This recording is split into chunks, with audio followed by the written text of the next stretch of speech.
Hello and welcome to Pickleball Therapy. My name is Tony Roig and I'm glad to be with you this week. Today we take another step along our mental pickleball journey.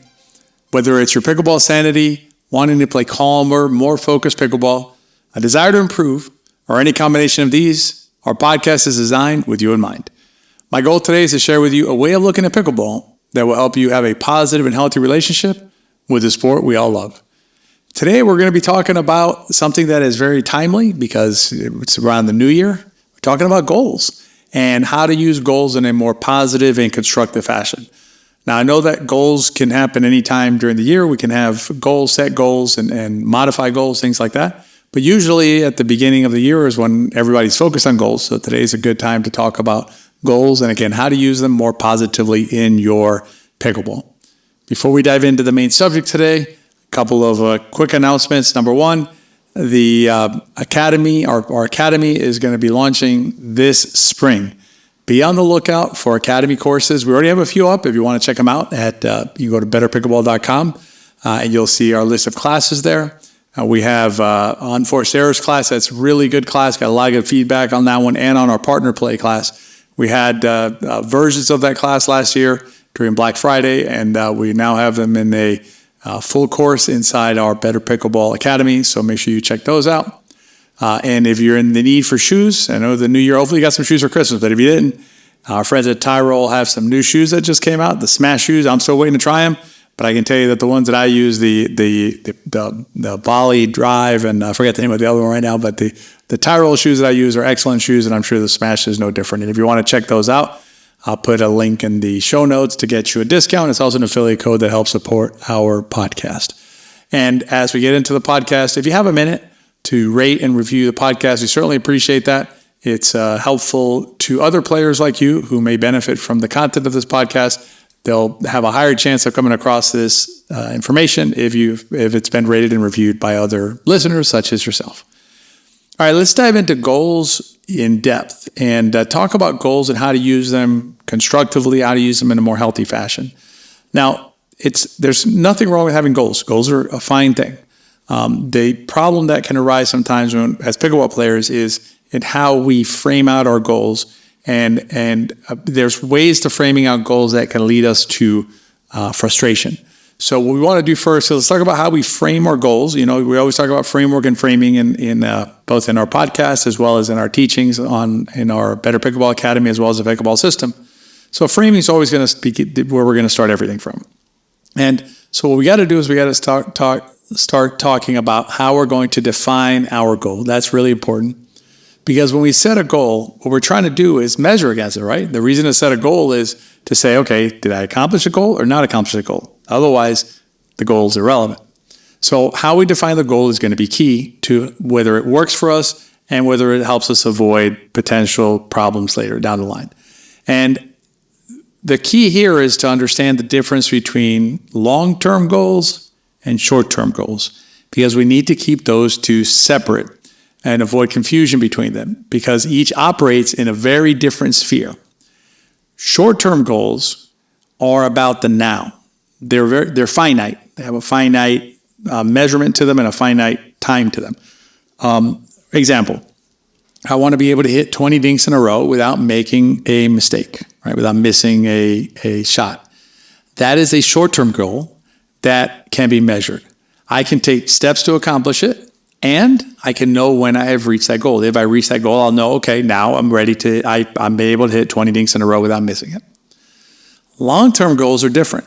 Because long-term goals are about always. Remember, short-term goals are about now. They're finite.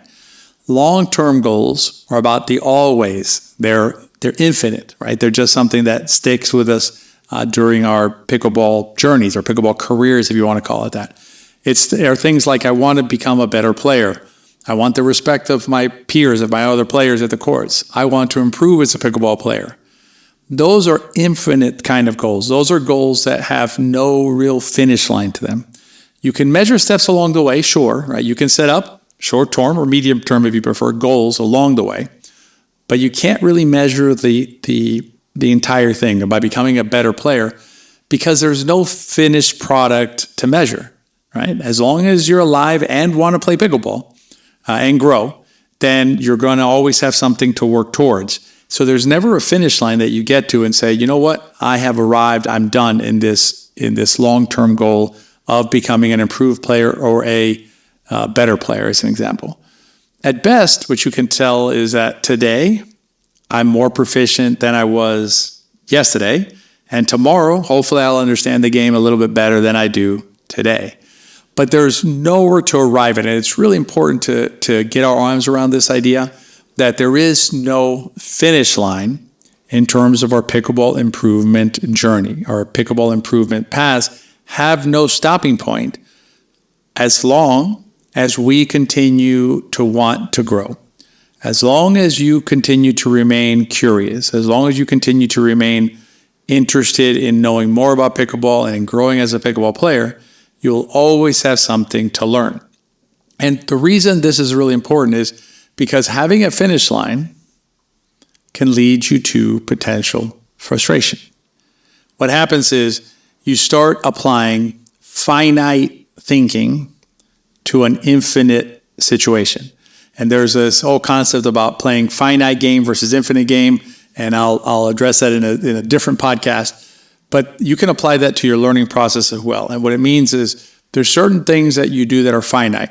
The example I gave earlier about 20 dinks, you can think about the same thing in terms of, my objective is to become a 2.5 rated player or a 3.5 or a 4.0 rated player, or my objective is to play competitively in a 3.5 tournament, something like that. Those are great. Those are short-term goals that you can play in a tournament and, say that you made it to the middle of the field, you're competitive. So you played a competitive tournament at 3.5, accomplishing your short-term goal. But generally speaking, when we think about ourselves as pickleball players, right, the more infinite view of ourselves, the more long-term lens or view of ourselves, what we're applying is we're applying an infinite lens to, or an infinite perspective to what we're doing in our game. And that's where we can run into problems when we try and apply finite thinking to it, right? When we try and say to ourselves, or when we say to ourselves something like, I'm just not getting better. I'm just not improving. Or when am I going to get there? When am I going to arrive, right? There is nowhere to arrive. And if you're asking the other questions, like when am I going to improve? When am I getting better? My guess is you're getting better now. If you're doing anything positively towards your game, including listening to this podcast, you're taking a positive step forward in your game. You are better than you would have been had you not done it. Because let me give you a little tricky thing that you can do a tricky thing that can happen to you when you're thinking about yourself and your improvement is we compare ourselves to some idealized version of ourselves. And I'll dive into this more detail in another podcast, but I compare ourselves to an idealized version of ourselves that isn't reality. The reason it's not reality is because we don't have a control to measure it against. Let's assume that yesterday you played the best you've ever played. And you play in a week and you don't play as well as you did yesterday, right? So yesterday is the best you ever played. It's your high water mark. And in a week, you don't play as well. What you're going to do is you may say to yourself, you know what? I'm not improving as something's happened. But what you don't know is what would have happened to you next week, right? Had you not put in the work in the intervening 7 days, right? Had you not done what you've done in the intervening 7 days, you might have played worse. In other words, you played amazing yesterday. You didn't play great a week from now, right? But you could have played worse a week from now had you not done the things like listen to this podcast, think about the game, watch a video inside the pickleball system and study it, do a little bit of drilling, whatever you did. You'd never know what could have happened otherwise, right, in terms of your performance moving forward. But big picture, I think it's clear to know that it's easy to conclude, I should say, that if you're putting in the work, you are making forward progress in your game. The difficulty is measuring it because you're dealing in an infinite situation. How good am I as a player relative to what I could have been as a player at a given moment in time is an infinite kind of a thought. It's very difficult to measure, impossible to measure, I would say. And so you want to keep in mind when you're thinking about yourself, big picture in terms of your game, that you're playing the infinite game, right? You're in an infinite situation that is not capable of measurement. And the example that I'll give you as a hopefully make you feel a little better about yourself and your game not example, but the what I'll hold up as a comparison are the best pro players on the planet. The best pro players on the planet, the ones with all the medals, etc., continue to work on their game. Now, why would they continue to try and strive and get better and improve if they've already arrived, right? They're the best players on the planet. Why do they have to do anything? They've already gotten there, haven't they, to this finish line, this imaginary finish line that exists out there? No, because there is no finish line. And even the best players on the planet, the one with all the medals you could ever hope to get if you wanted to play tournaments, right? Know that there is always something to learn in this beautiful sport of pickleball. And what I suggest that you start thinking about in terms of your journey as a player is not just understanding that it has no end, right? That there is no finish line for you to get to in this race, because it isn't a race, but is to understand, is to embrace the foreverness of it, because that's one of the beauties of this sport. You will never exhaust this sport. You will never run out of things to do, to learn, to get better at, to understand better about pickleball. I can tell you, as a player who's been playing for going on, this will be my 9th year of play, I guess, is doing the math, 8 or 9 years of playing, a long time, long enough to know that I know a lot about pickleball, but I still have a lot more to learn about this awesome sport. So embrace the lifelong nature of your pickleball learning journey, of the path that's in front of you, because as long as you want to continue walking it, pickleball will have something to teach you. So change your perspective, be thankful for that ability to learn and keep growing. Understand that your long-term goal in pickleball is an infinite goal. It's a goal that does not have a finish line, does not have a measurement to it. Understand that every time that you take one step forward in your game and another step forward in your game, that's awesome, right? You're going to be able to look backward and say, okay, I've traveled in my game, right? What I said earlier. Tomorrow I play better than today. Next week I understand the game better than I did last week, etc. So you make forward progress in your game, but there's not somewhere to get to. So don't think that you're behind. Don't think that you're behind schedule, anything like that, because there's always going to be somewhere else to move in your pickleball game. By keeping this kind of perspective on your goals and your goal setting and your measurement of your goals, you'll be able to avoid potential frustration and potential stress with yourself about not doing the things or not getting to the places that somehow we think we should get to, applying a finite framing, which doesn't apply to an infinite situation.